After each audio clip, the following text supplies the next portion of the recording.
अब तक हमने क्या पढ़ा, याद है आपको?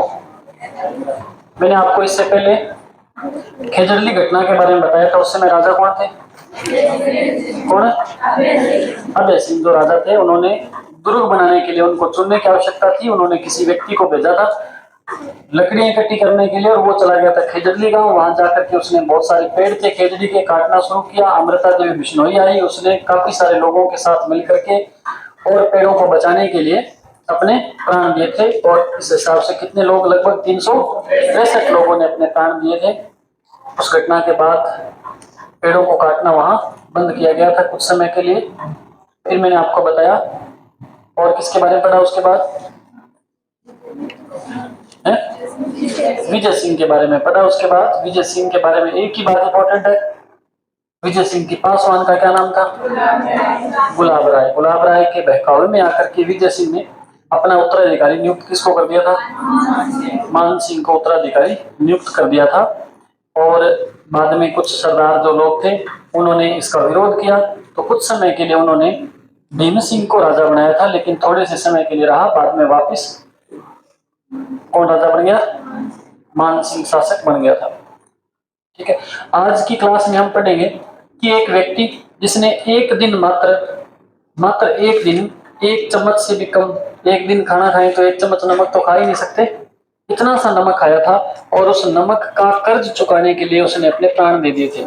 ऐसे व्यक्ति के बारे में आज उसकी कथा हम पढ़ेंगे। मान सिंह के बारे में हमने पढ़ना है। मान सिंह के बारे में मैंने कल आपको बताया था, क्या बताया था? सन्यासी राजा कहा जाता है। मान सिंह से पहले कुछ समय के लिए कौन राजा बना था? भीम सिंह शासक बना था। भीम सिंह के बारे में कोई विशेष बात नहीं है। एक बात इंपॉर्टेंट है कि भीम सिंह का रिश्ता तय हुआ था किसके साथ? कृष्णा कुमारी के साथ। लेकिन बाद में भीम सिंह की मृत्यु हो जाती है, फिर मान सिंह शासक बन जाता है। तो मान सिंह उस कृष्णा कुमारी के को लेकर के विवाद होता है, और किस प्रकार का विवाद हो अब पढ़ने जा रहे हैं। तो आप लिखो सभी, आप लिखिए। पहले भीम सिंह लिख लो थोड़ा सा, और उसके बाद आगे बढ़ेंगे।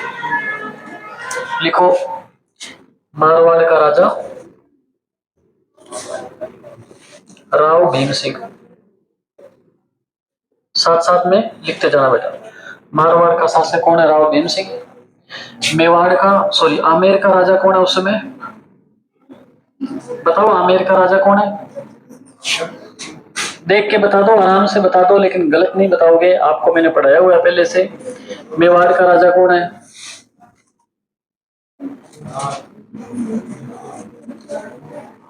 महाराणा भीम सिंह।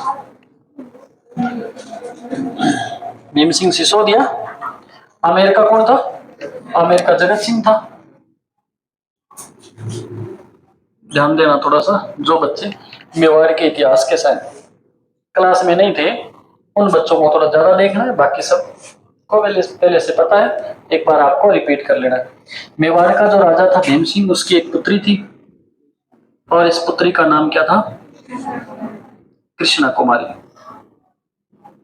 ये जो विवाद हुआ था इस कृष्णा कुमारी की वजह से ही हुआ था। कहानी आती है छोटी सी कि कृष्णा कुमारी का जो रिश्ता है वो किसके साथ तय कर दिया था? भीम सिंह के साथ तय कर दिया था। लेकिन बाद में भीम सिंह की हो जाती है मृत्यु। भीम सिंह की मृत्यु के बाद मारवाड़ का जो राजा बनता है वो बनता है कौन? मान सिंह बनता है। जैसे भीम सिंह की मृत्यु हुई, और भीम सिंह की मृत्यु होते ही मेवाड़ के महाराणा भीम सिंह ने, देखो एक तो सबसे बड़ी कंफ्यूजिंग इस बात की है कि दोनों तरफ राजा भीम सिंह है ना। यहाँ तो राव भीम सिंह है, यहाँ पे कौन है? राणा भीम सिंह है, इतना ध्यान रखना। या महाराणा भीम सिंह सिसोदिया भी लिख सकते हैं, ठीक है। अब जब इस भीम सिंह की मृत्यु होगी मारवाड़ में, तब इस राणा भीम सिंह ने, अच्छा पहले तो इसके साथ रिश्ता तय हुआ था ना, इधर ये करवा लेते रिश्ता, चलो एक बार ये इसका रिश्ता तय हुआ, नारियल वगैरह जा रहे हैं देख लो। लेकिन बाद में जब इसकी मृत्यु हो गई तो फिर महाराणा भीम सिंह ने तत्परता दिखाते हुए इस कृष्णा कुमारी का रिश्ता दोबारा किसके साथ तय कर दिया? ये इधर रिश्ता तय कर दिया। वो पहला रिश्ता था, और ये इसको फटाफट ब्लॉक किया, और उधर अब क्या हुआ?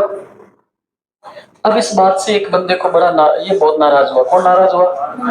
मान सिंह नाराज। ये बोला भाई चलो ठीक है मेरा भाई, उसकी मृत्यु हो गई, लेकिन कम से कम आपको ये तो नहीं करना चाहिए था कि आप यहाँ से रिश्ता तोड़ करके किसी दूसरी रियासत में उसका रिश्ता तय करें।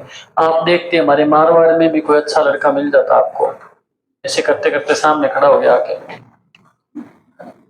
और फिर कहा कि मैं भी तो था, रिश्ता आप मेरे से भी तो तय कर सकते थे। बोला ये तो बड़ी बेइज्जती वाली बात है, हमारे मारवाड़ के राठौड़ों के साथ आपने बहुत नाइंसाफी करी है, लोग थू तो करवा दिया आपने था चारों तरफ हमारी। ऐसे कुछ बोला तो भीम सिंह बोला कि मुझे क्या पता था कि आप कृष्णा कुमारी से विवाह कर लोगे, अगर पता होता तो हम ऐसी गुस्ताखी नहीं करते। तो इसने कहा अब तो बता रहा हूं ना। तो भीम सिंह कह रहे हैं कि भाई अब मैं उसको मना नहीं कर सकता, अगर उसको मना करूंगा तो वो सेना लेके आ जाएगा, और तेरे को मना करूं तो तू सेना लेके आ रहा है। बोला किस किस की सल्टें? तो उसने कहा कि ऐसे करो आप दोनों ही सल्ट लो आपस में बैठ के, है ना, दोनों या तो राजीनामा कर लो और या फिर दोनों युद्ध कर लो, जो जीत जाएगा वो बारात लेके आ जाना। बोला सही टाइम और सही जगह टेंट लगा हुआ मिलेगा आपको, जो आएगा उसके साथ फेरे हो जाएंगे। कहते हैं कि मान सिंह और जगत सिंह के बीच में युद्ध हुआ। इसको लेकर के नहीं, जगत सिंह और मान सिंह। युद्ध का नाम क्या था पहले से पता आपको? युद्ध का नाम था गिंगोली का युद्ध। कब लड़ा गया है? 1807। इधर घमासान तलवारें चल रही है, कोई भाले चल रहे हैं, कोई तीर मार रहा है, कोई मुक्को ठोकने लग रहा है, सीध मार। हाँ, ये युद्ध हो रहा है। इधर किन किन के बीच हो रहा है? मान सिंह और जगत सिंह के बीच युद्ध हो रहा है। ऐसी स्थिति में एक व्यक्ति जिसका नाम था अमीर खां पिंडारी। क्या नाम था? अमीर खां पिंडारी। नाम अमीर खां पिंडारी था इसका, वैसे बेचारा ठीक ठाक ही था। अमीर खां पिंडारी। प्रश्न आता है अमीर खां पिंडारी कहाँ का था? तो ये कहाँ का था? टोंक का था।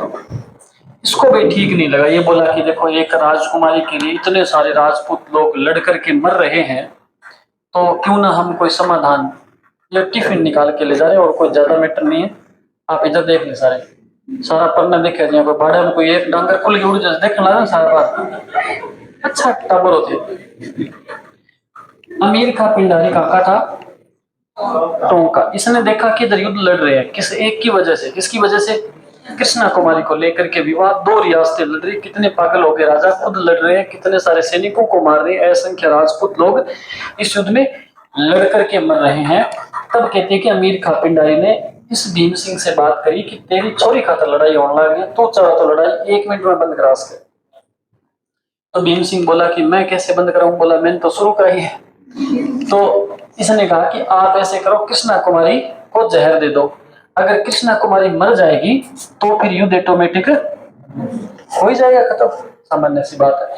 तो अमीर खां पिंडारी के कहने पे क्या हुआ, कृष्णा कुमारी को जहर दे दिया। अब आप देखो, जहर दिया तो जहर लेने के बाद क्या होगा? थोड़ी देर नागिन नृत्य, और उसके बाद क्या हो जाएगी?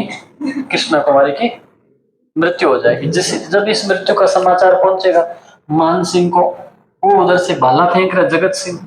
ये जगत सिंह से कह रहे कि एक रोक ले तो भालो, मेरी बात सुन ले पहला। अब बात क्या है? मान सिंह कह रहे कि जिसके लिए लड़ रहे हैं वो तो मर गई। अब दोनों ही बेचारे रोने लगे, एक दूसरे के गले लग करके, क्या पता तो यही लड़ा। ऐसे करके युद्ध दोनों का क्या हो गया? समाप्त हो गया था। प्रश्न पेपर में आता है कृष्णा कुमारी विवाद किन रियासतों के बीच हुआ था? तो किन रियासतों के बीच? भीम सिंह और जगत सिंह, आमेर और, याद रखना आपने। कृष्णा कुमारी को जहर किसके कहने पे दिया गया था? प्रश्न आया पेपर में, कृष्णा कुमारी कहाँ की राजकुमारी थी? मेवाड़ ने देकर के ऑप्शन में उदयपुर दे रखा था, तो फिर आंसर क्या दोगे? उदयपुर आंसर देना पड़ेगा। कृष्णा कुमारी उदयपुर की राजकुमारी थी, और इसके अलावा भीम सिंह की पुत्री थी। याद रखोगे आप। युद्ध जो लड़ा गया था वो कब लड़ा गया था? 1807 में युद्ध लड़ा गया था। बस इतनी सी बात है, इसको आप नोट कर लेंगे। फिर आगे बढ़ते हैं।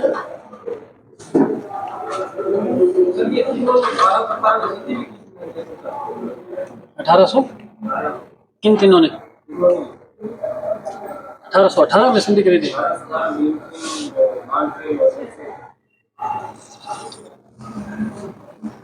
संधि कर ली होनी केड़ा मन तो कौन पढ़ी यार कर संधि तो आई तो कौन कर दिया हैं पढ़िए क्या खतर करी संधि 1818 में ईस्ट इंडिया कंपनी आ गई है संधि क्यों करेगा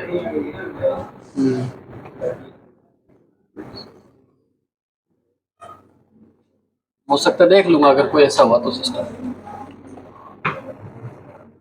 ईस्ट इंडिया कंपनी से तो संधि करते हैं ये चेक कर लेंगे बाकी ऐसा हुआ तो मैं और बता दूंगा आपको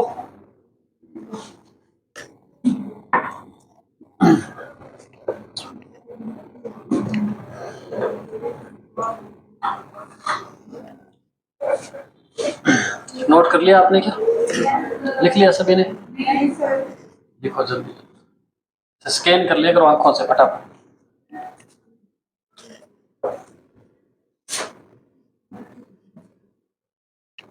कल टेस्ट है आप सभी को इस बात की बड़ी खुशी आपके चेहरे पे झलक रही है स्पष्ट हाँ कल टेस्ट होगा और कल आप पेपर में बैठांगा इतना नंबर आवागा आप फर्स्ट आवागा घर पे वाह वाह होंगे गुरुजी वाह वाह करेंगे रावला गढ़साना खाजवाड़ा सब जगह हमारे चर्चे होंगे कि ये फलाना रोल नंबर पता नहीं किसका है और इतने ज्यादा नंबर आए इसके 150 में से 160 नंबर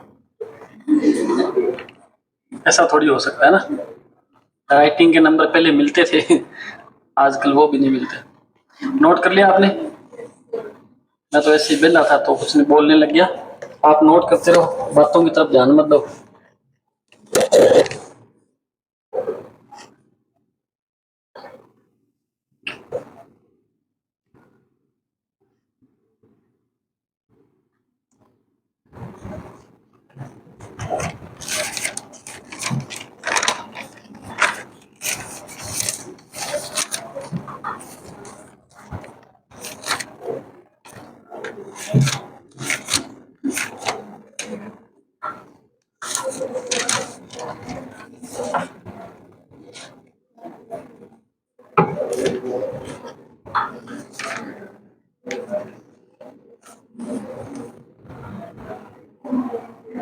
नोट कर लिया होगा सभी ने साफ कर दो क्या लिख लिया क्या अभी हम किसके बारे में पढ़ रहे हैं आगे मान सिंह लिख लो मान सिंह के बारे में वैसे मैंने लिखवाना शुरू कर दिया था आपको पहले बीच में थोड़ी सी बात थी इसकी मैंने आपको बता दी हम पढ़े तो मान सिंह के बारे में 2-3 बातें मैं दोबारा बता देता हूँ आपको मान सिंह की आवाज प्लीज न करें बिल्कुल भी बोलना नहीं है आपने मेरे से बात करें जो भी बात आपने करनी है मान सिंह के राजगुरु थे आयस देवनाथ राजगुरु मान सिंह लिख लेना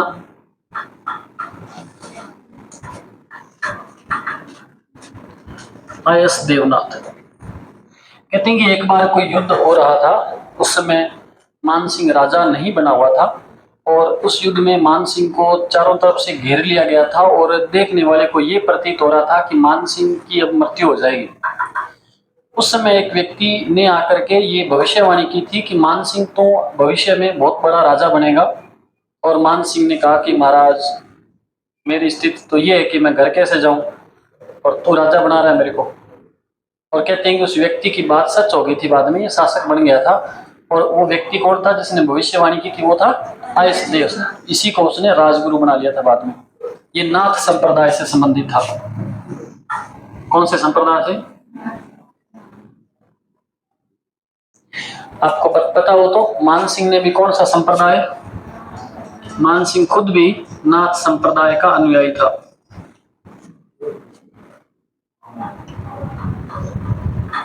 मान सिंह खुद भी नाथ संप्रदाय का अनुयायी था हम पर मान सिंह के बारे में रहे मैं फिर बता दूं आपको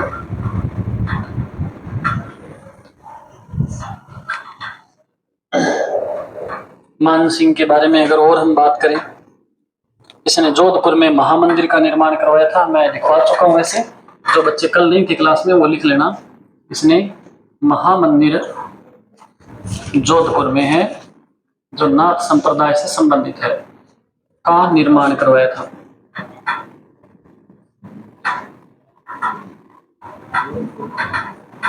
जोधपुर में महामंदिर, नाथ संप्रदाय का तीर्थ स्थल है महामंदिर। इसका निर्माण किसने करवाया था? मान सिंह ने निर्माण करवाया था। समझ आ रही है क्या बात आपको?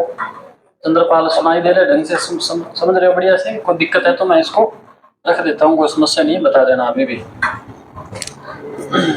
मैं अपने फायदे के लिए लगा के बैठा हूँ कि आप सभी को नुकसान होता रहे। मैं सोच रहा हूँ धीरे धीरे बोल लूँ, आपको सुन जाए। इसके बाद देखो आप, मान सिंह का एक दरबारी कवि था जिसका नाम था बांकीदास। लिखा क्या? लिख लो, मान सिंह का दरबारी कवि नाम क्या था? बांकीदास नाम था इसका। ठीक है। एक ख्यात है बांकीदास ख्यात, लिख लेना। बांकीदास ख्यात। क्या विशेष बात है इस, ये प्रश्न आया हुआ है पेपर में एक बार बांकीदास ख्यात के बारे में। नरोत्तम लाल एक स्वामी है, ऐसे लिख लो। एक चीज मैं बताऊंगा आपको भी, सुनना। नरोत्तम दास स्वामी। देखो ख्यात वैसे तो लिखी किसके द्वारा लिखी गई? बांकीदास के द्वारा, लेकिन वो एक व्यवस्थित तरीके से नहीं लिखी गई थी। बाद में इस ख्यात को दोबारा नरोत्तम दास स्वामी के द्वारा लिखा गया था। इस ख्यात की जो विशेष बात जो प्रश्न में पेपर आ चुका है वो क्या है, वो आप लिखिएगा। इस बांकीदास की ख्यात में सर्वप्रथम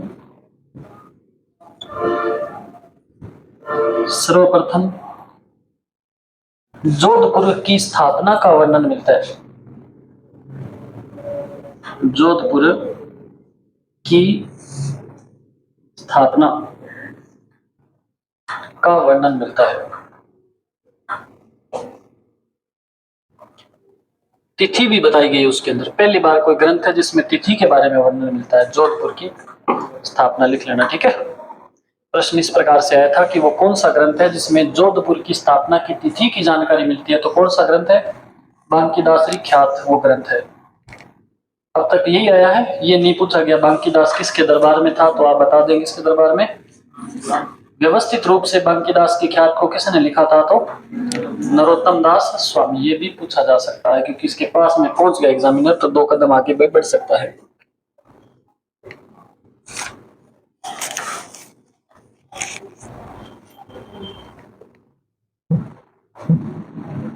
लिख लिया इतना। अब एक छोटी सी कहानी मैं आपको बता देता हूँ कि आप पढ़ते पढ़ते बोर हो गए, काफी देर हो गई पढ़ते हुए। हो गए क्या? बोर हो गए? हो भी गए तो बताओगे थोड़ी, कम से कम मेरे सामने तो नहीं कहोगे, किसी और को बोल दोगे अलग बात है। ये लिख लिया क्या?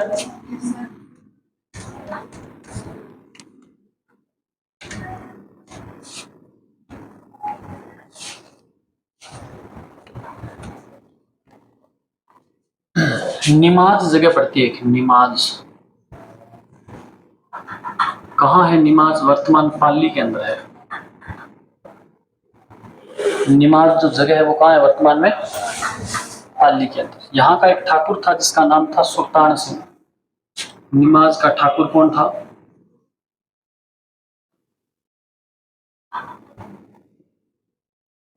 सुल्तान सिंह है। इतनी बात याद रखोगे आप? याद रखोगे क्या? एक व्यक्ति जिसका नाम था खेत सिंह रूपावत। क्या नाम था? यहां लिख देता हूं इधर। खेत सिंह है रूपावत। मैं आपको एक कहानी बताने जा रहा हूं और वो कहानी अभी मैंने आपको बताया। इसका टाइटल क्या था? एक चुटकी भर एक नमक जिसने खाया था, उस नमक के बदले अपने प्राण दे दिए थे। ऐसा एक व्यक्ति जिसने नमक का कर्ज चुकाया था। वो एक समय था जो नमक का कर्ज चुकाया करते थे। आजकल तो वास्तव में जो पैसों का कर्ज लिया वही नहीं चुकाते हैं। तो हुआ क्या देखो। अच्छा, इस समय राजा कौन है? मारवाड़ का? मारवाड़ का शासक है मान सिंह। मारवाड़ का शासक मान सिंह है। क्या हुआ मामला देखो। कहते हैं कि खेत सिंह रूपावत ये कोई न तो सैनिक है, एक राजपूत व्यक्ति है, तलवार अपने पास है, कभी तलवार का काफी समय बाद यूज करने का समय आएगा, बहुत टाइम से तलवार के जंग लगा हुआ है, यूज भी नहीं किया उसको, मयान के अंदर है, उस पर कपड़े वगैरह लपेट करके उसको अपने पास रख रखा है। कहीं गए हुए थे, हो सकता है पहले बाजार वगैरह दूर हुआ करते थे, तो बाजार गए हुए थे और घर जब वापस लौट रहे थे तो रास्ते में अंधेरा हो गया था। और ये होता था पहले कि जंगली जानवर वगैरह है तो पैदल चलना होता था, बसें वगैरह कहाँ थी उस टाइम, तो पैदल लौट करके वापस आए, रास्ते में अंधेरे में कोई जंगली जानवर खा जाए, तो ऐसी स्थिति में रात को यात्रा नहीं करते थे, कहीं ना कहीं रुकने की व्यवस्था किया करते थे। तो रुकने के लिए पहले रेन बसेरे भी काफी हुआ करते थे, और उसी में एक इस निमाज जो जगह है इसके अंदर ठाकुर सुल्तान सिंह की एक हवेली थी। क्या थी इसकी एक हवेली, ये ठिकानेदार था ठाकुर सुल्तान सिंह। कौन से राजा का? मान सिंह का। किसी ने भड़का दिया मान सिंह को इस सुल्तान सिंह के बारे में कि भाई ये तो बंदा तेरे बारे में प्लानिंग कर रहा है कि तेरे को हटा के राजा न बन जाए, ऐसा कुछ। मान सिंह क्या कह रहा है कि इस पे आक्रमण करने का विचार कर रहा है। किस पे? ठाकुर सुल्तान सिंह पे, कि मैं इस पे आक्रमण कर। ये कौन है बीच में? क्या हो गया, क्या कर रहे हो? तो बाहर चले जाओ, आराम से बैठ जाओ जाके, पानी वानी पियो ढंग से, चक्कर चुक्कर में आ जाएगी।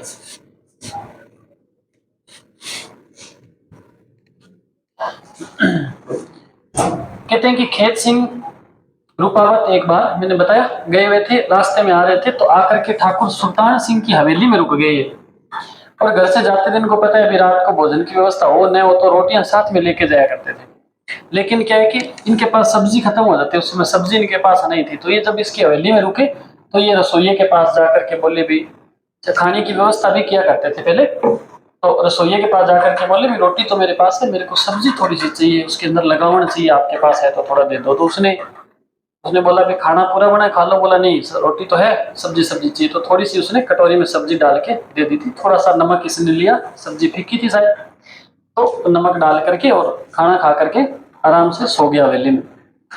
इधर से सोया, इतने में कहते हैं कि इसको नींद ही आई थी ठाकुर इसको खेत सिंह रूपावत को, तभी मान सिंह आक्रमण कर देता है।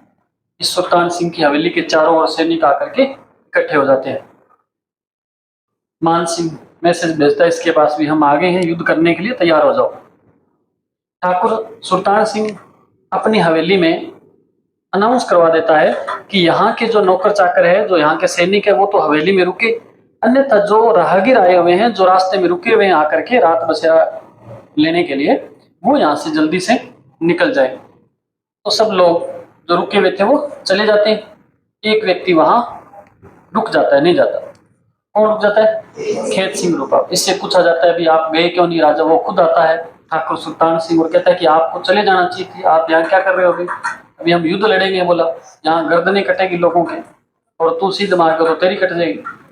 तो इसने कहा कि महाराज मैं इतना भी एहसान फरामोश नहीं हूं कि मैं आपके नमक का कर्ज न चुकाऊं। अभी अभी मैंने घंटा भर पहले ही आपका नमक खाया है, और मैं उस नमक का कर्ज चुकाए बिना यहाँ से नहीं जा सकता। अगर 1 घंटा पहले आक्रमण हो जाता तो मैं चला जाता, तब तक मैं नमक नहीं खाया था। और नमक का कर्ज चुकाने का मौका जीवन में बार बार नहीं आता, कभी कभार ही मौका आता है, और इस प्रकार के मौके को मैं जाने नहीं दूंगा। और फिर ठाकुर सुल्तान सिंह के साथ मिलकर के खेत सिंह रूपावत ने युद्ध लड़ा था, और युद्ध में लड़ते लड़ते वीर गति को प्राप्त हुए थे। इस प्रकार का ये व्यक्ति था। सोच करके देखो, आज का कोई टाइम होता, इसकी जगह कोई बंदा होता, तो ठाकुर सुल्तान सिंह के कहने की जरूरत ही नहीं पड़ती, दूर से जब थोड़ा सा हुआ होता तो ही भाग जाते, है ना। उस टाइम के जो राजपूत लोग थे वाकई में क्या शानदार लोग थे वो। अब ऐसे लोग तलाशने में मिलेंगे नहीं, केवल इतिहास में पढ़ सकते हैं आप, ऐसा फील कर सकते हैं कि खेत सिंह रूपावत आपके सामने बैठा, देखो ये बैठा, है ना। मिलेंगे नहीं अब ना, भविष्य में ऐसे लोग आएंगे दोबारा। आप लिख लो थोड़ा सा, खेत सिंह रूपावत, ऐसे एक लाइन लिख लो। ये तीनों चीज लिख करके फिर एक लाइन लिख लो। ये 3 चीज लिखो पहले, फिर एक लाइन लिख लो, ताकि ये चीजें आपकी समझ हो जाए सर।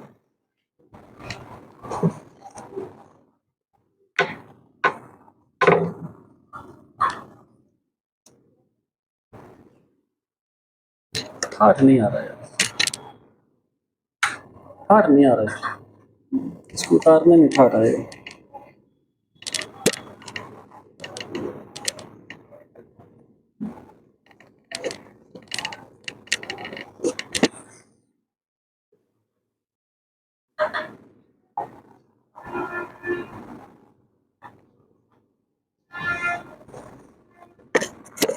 नोट कर लिया इतना सभी ने, लिख लिया क्या?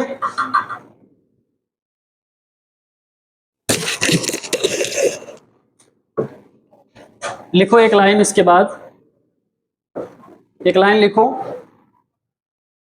खेत सिंह रूपावत ने, खेत सिंह रूपावत ने नमक का कर्ज चुकाने के लिए, खेत सिंह रूपावत ने नमक का कर्ज चुकाने के लिए मान सिंह से युद्ध लड़ते हुए, मान सिंह से युद्ध लड़ते हुए अपने प्राण न्यौछावर कर दिए थे। खेत सिंह रूपावत ने मान सिंह से युद्ध लड़ते हुए अपने प्राण न्यौछावर कर दिए थे। क्यों कर दिए थे? किस चीज के लिए? नमक का कर्ज चुकाने के लिए।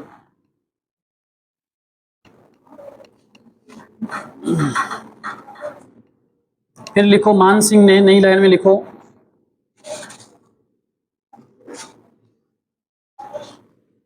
मान सिंह ने 1818 ईस्वी में ईस्ट इंडिया कंपनी के साथ संधि कर ली थी। मान सिंह ने 1818 ईस्वी में ईस्ट इंडिया कंपनी के साथ संधि कर ली थी।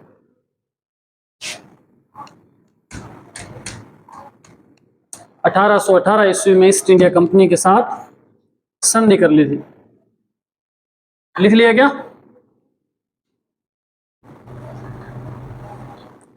1835 में जोधपुर लीजल, लिखो 1835 में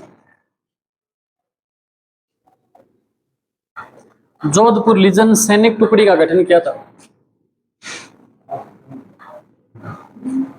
जोधपुर लीजन सैनिक टुकड़ी,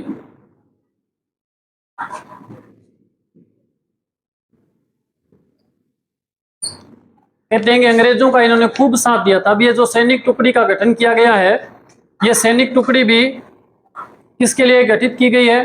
अंग्रेजों के लिए, उनकी सहायता करने के लिए इस टुकड़ी का गठन किया गया। और इसका पूरा खर्चा कौन उठा रहा है? जोधपुर रियासत इसका खर्चा उठा रही है। ठीक है, एक तो आपने ये बात याद रखनी है। फिर आपने याद रखना है 1841 में त्याग प्रथा पे रोक लगाई थी इसने। 1841 में कौन सी प्रथा? त्याग प्रथा।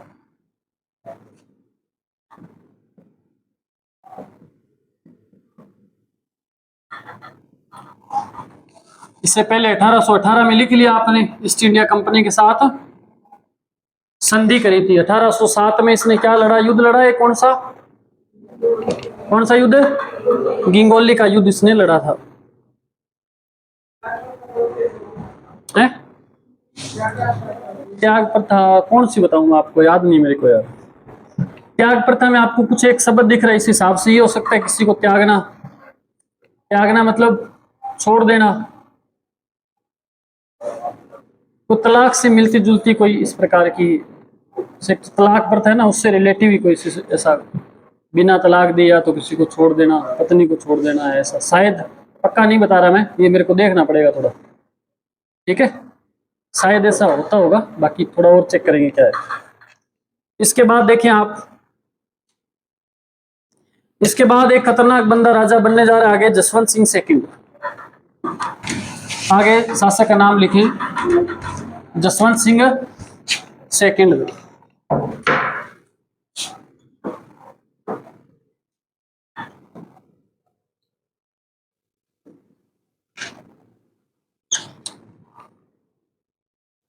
खतरनाक राजा है जसवंत सिंह सेकंड। इसका दरबारी कवि लिख लो, मुरारी दान। हाँ, इसका दरबारी कवि था मुरारी दान।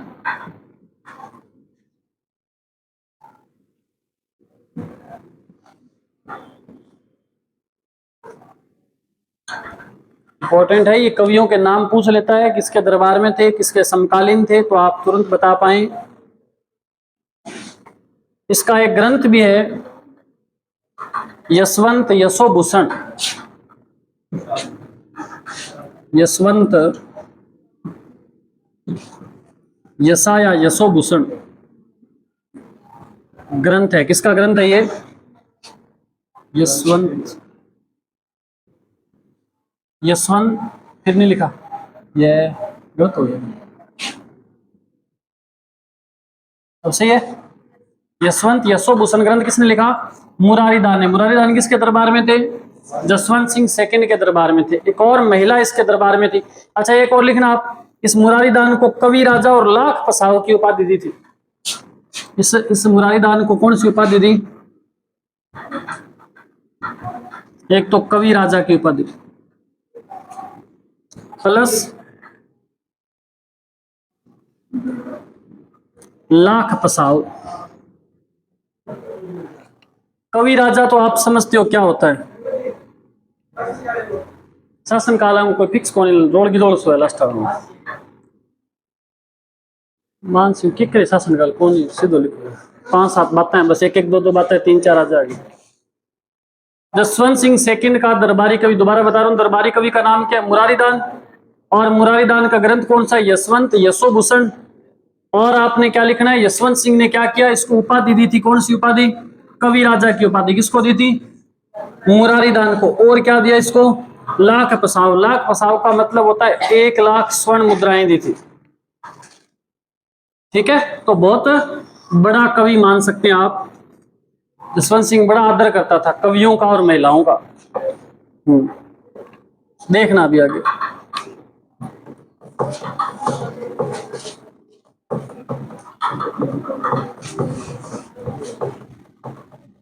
मानसिंह का शासनकाल तो 1803 से 1843 है, लिखना तो लिख लेना। 1803 से 1843 मानसिंह का शासनकाल।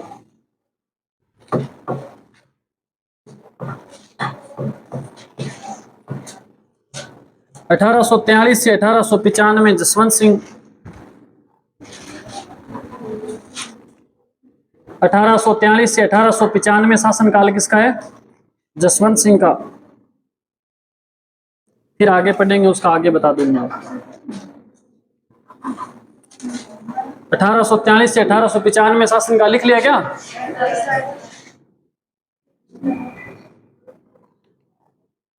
अब जो मैं आपको बात बताने जा रहा हूं वो इंपॉर्टेंट है। अभी पेपर में वही बात पूछी गई 2-3 बार, मेरे से पूछ ली। आपको बुद्धि थे इतना कितना पेपर दे दिया। देखो, देख रहे हो सभी? कई बार भला आदमी होता है ना, भले आदमी को भी गलत लोगों की वजह से सजा मिल जाती है धक्के से। जसवंत सिंह की एक प्रेमिका थी जिसका नाम था नन्ही जान। भक्तन तो इसकी थी, नाम क्या था? नन्ही जान। किसकी प्रेमिका थी? जसवंत सिंह की प्रेमिका थी। एक बार कहते हैं कि स्वामी दयानंद सरस्वती आए मारवाड़। कौन आए? स्वामी दयानंद सरस्वती जो थे, ये आगे कहां पे आए? ये मारवाड़ आए। और जब मारवाड़ आए तो क्या देखा भाई? जसवंत सिंह है ना, बेड़ा गर्क था इसका बंदे का जमीन। एक तो शराब भी थोड़ी बहुत पीता था, साथ में कहता है कि गलियों में घूमता रहता, नन्ही जान के गुणगान करता हुआ सारा दिन। इतना मतलब भक्तन तो नन्ही जान को कहा जाता है, भक्तों तो यह था असली। अच्छा, नन्ही जान के बारे में कोई भी थोड़ा सा भी कह दे तो बड़ा बुरा लगता था इसको, ऐसा लगता है किसी ने शॉट मार दिया हो। तो ये सुनता नहीं था किसी से इसके बारे में। बहुत सारे लोगों ने इसको समझाया भी था कि भाई तू अपने राज्य पे ध्यान दे ले, ढंग से पढ़ लेगा तो सिलेक्शन हो जाएगा।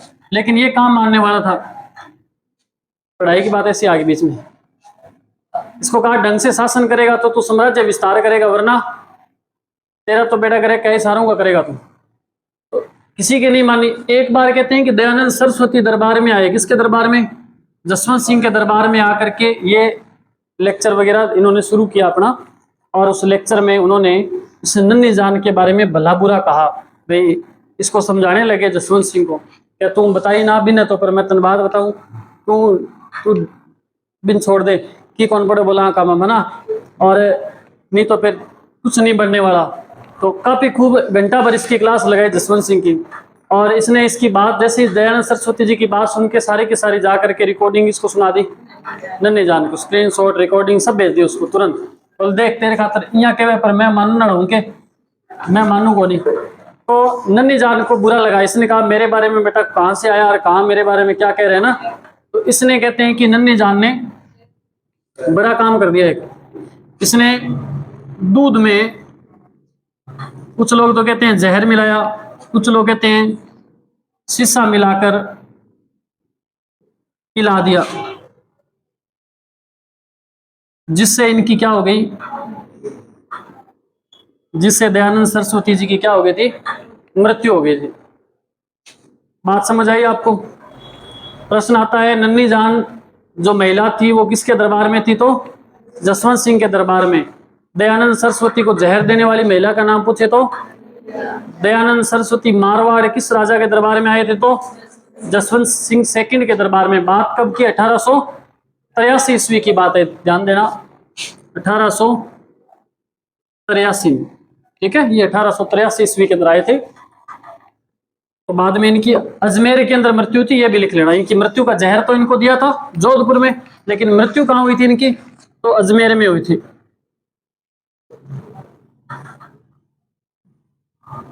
अजमेर के अंदर इनकी मृत्यु हो गई थी स्वामी दयानंद सरस्वती की। ये बात आपको याद रखनी पड़ेगी। गौड़ मिश्र एक रसोईया था, उसकी हेल्प भी ली थी ऐसा भी माना जाता है। जहर दिया था तब किसकी सहायता ली थी,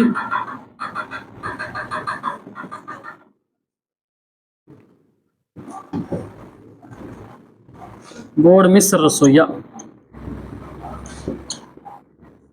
इसे कहा था कि तू मेरी हेल्प कर, शीशा कूट के ला, बोली मैं दूध गर्म करूं, अपा काम करा एक बंदे को। मैं चाहता हूं आप थोड़ा जल्दी लिखते जाएं, तो आज इसको पूरा कर दें। बस 5-7 बातें बची है, टाइम पड़े है क्या अभी? आज मारवाड़ पूरा करके छोड़ेंगे हम। 15 मिनट पड़े हैं, 15 मिनट आप राजा दोबारा बना के दोबारा हत्या करा दें। लिखो जल्दी से, इसके बाद आगे।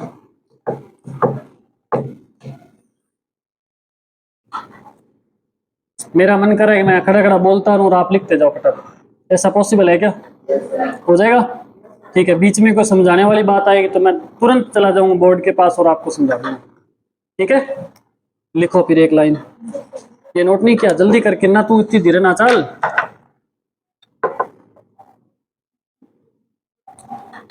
जल्दी जल्दी लिखो फटाफट।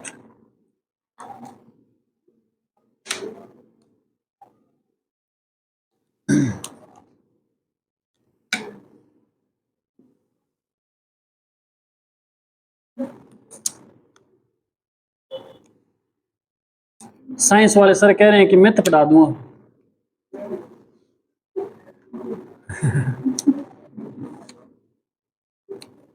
कह रहे मैथ तो मैंने पढ़ाई है, साइंस कभी पढ़ाई नहीं, इसलिए मैं मैथ पढ़ा सकता हूँ।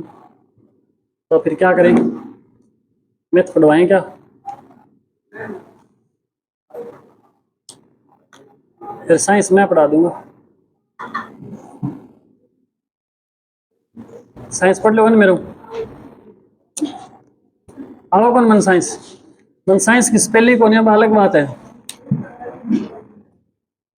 ये नोट कर लिया तो लिखो एक लाइन जल्दी से। जसवंत सिंह के भाई सर प्रताप ने, जसवंत सिंह के भाई, लिख लो बेटा लाइन जल्दी से। जसवंत सिंह के भाई सर प्रताप ने, जसवंत सिंह के भाई सर प्रताप ने जोधपुर में कायलाना झील का निर्माण करवाया। जसवंत सिंह के भाई सर प्रताप ने जोधपुर में कायलाना झील का निर्माण करवाया।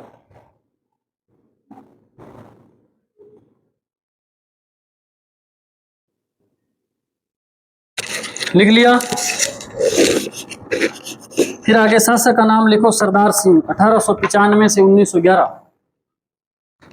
आगे नए शासक का नाम लिखो, सरदार सिंह, 1895 से 1911।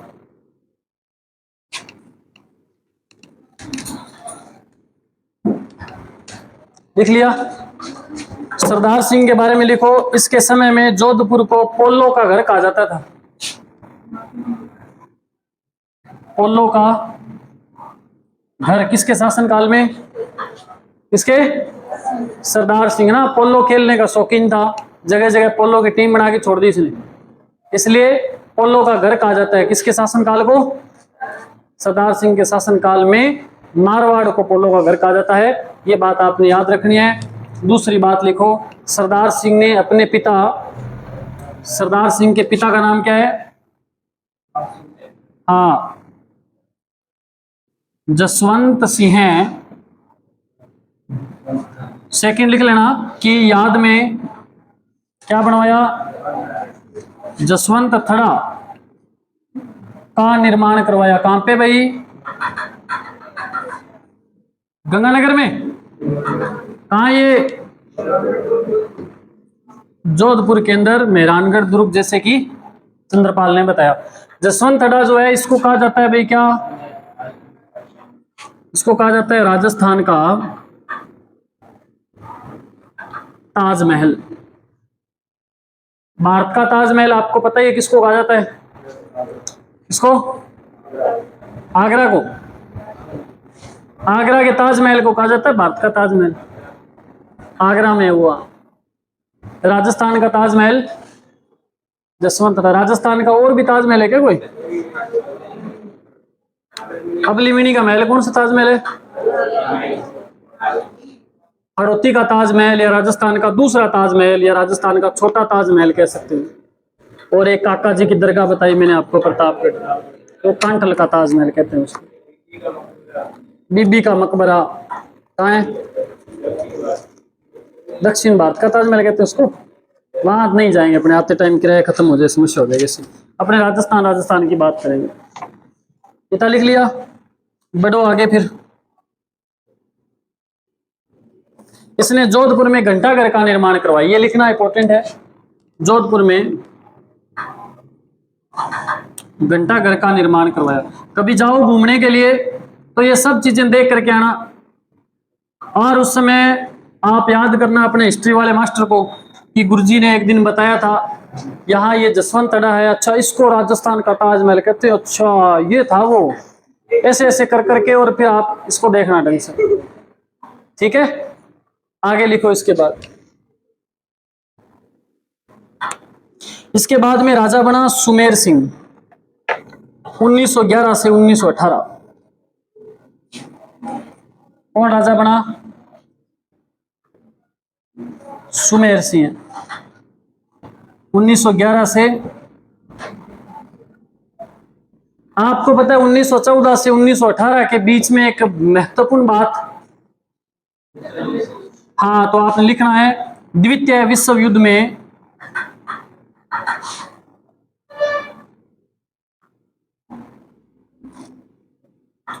यह अंग्रेजों की तरफ से सेना लेकर समय गया था भाई, खुद ही चला गया, बोला मैं खुद लड़ूंगा अंग्रेज जी, आप चिंता मत करो, हम आपके साथ हैं। तो आपने याद रखना है। अरे दूसरा विश्व युद्ध थोड़े था ये, दूसरा क्यों लिखवाया आपने? मैं लिख दिया क्या? चलो गलती से लिख दिया मैंने, पहला विश्व युद्ध था भाई, दूसरा तो अभी दूसरे में और जाएगा एक। प्रथम विश्व युद्ध कब हुआ था? 1914 से 1918। प्रथम विश्व युद्ध में सुमेर सिंह था मारवाड़ का या जोधपुर का राजा, जो सेना सहित युद्ध में भाग लेने के लिए अंग्रेजों की तरफ से लड़ा था या गया था। फिर लिखो आगे।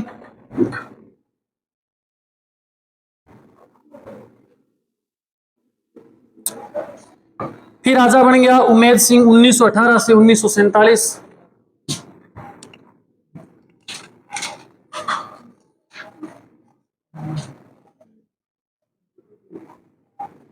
उन्नीस सौ 18 से 1900 देखो स्वतंत्रता तक पहुंच गए हम धीरे धीरे, है ना। हिम्मत रखे ना बंदा तो कुछ भी कर सकता है। हिम्मत रखी हमने तो कहा, हमने मेवाड़ शुरू किया था तब भी हम स्वतंत्रता तक पहुंचे मुश्किल से, मारवाड़ में भी थोड़ा जल्दी पहुंच गए। अब इसमें क्या लिखना आपने, आपको पता है इसके शासनकाल में दूसरा विश्व युद्ध हुआ था, तो सेकंड विश्व युद्ध में इसने भाग लिया।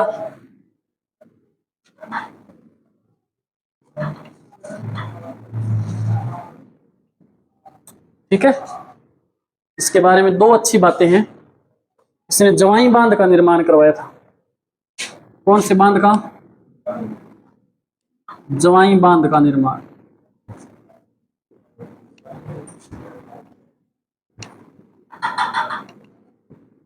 कहाँ है ये जवाई बांध? पाली में। इस कारण इसे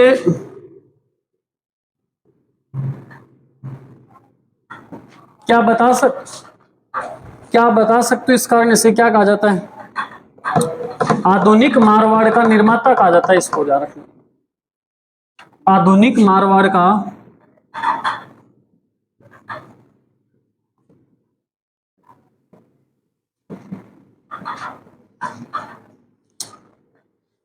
आधुनिक मारवाड़ का निर्माता आपने याद रखना है।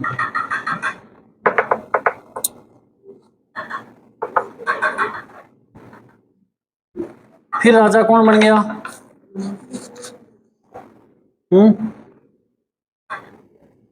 फिर राजा बन गया हनुमंत सिंह। लिख लो, इसमें एक लाइन और लिख लो आप। जयनारायण व्यास को संविधान सभा में प्रतिनिधि के रूप में भेजा था इसने जयनारायण व्यास को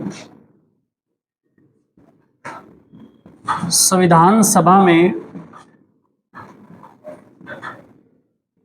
प्रतिनिधि के रूप में भेजा था। ठीक, संविधान सभा में प्रतिनिधि के रूप में इसने भेजा था। किसको भेजा था? बस लास्ट राजा लिखना आपने, हनुमंत सिंह। लास्ट राजा क्या लिखना है? एक लाइन दौड़ूंगा, सारी कौन दौड़ू? ये तो साफ हो गई। क्या लास्ट राजा का नाम बताओ?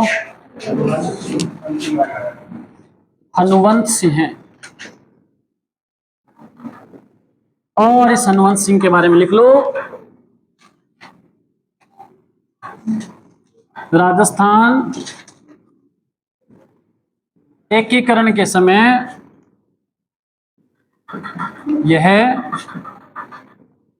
शासक था। जब राजस्थान का एकीकरण हुआ तब राजा कौन था? हनुमंत सिंह राजा था। कहा जाता है कि हनुमंत सिंह ने मारवाड़ को पाकिस्तान में मिलाने का प्रस्ताव रखा था। ये कहता हम जोधपुर को पाकिस्तान में लेके जाएंगे, लेकिन ये क्या लेके जाएंगे, तो बाद में किस में मिलाया गया? राजस्थान में बाद में मिलाया गया, तो वो अलग बात है। तो वो बात चलो एकीकरण पढ़ेंगे तब डिटेल में बात करेंगे हम। राजस्थान में एकीकरण हो गया है, इसके बाद आगे पढ़ेंगे आधुनिक इतिहास आ जाएगा, इसलिए हम आगे लाइन क्रॉस बिल्कुल भी नहीं करेंगे। तो मारवाड़ समाप्त। आगे हम पढ़ेंगे क्या? बीकानेर का राठौड़ वंश पढ़ेंगे भाई।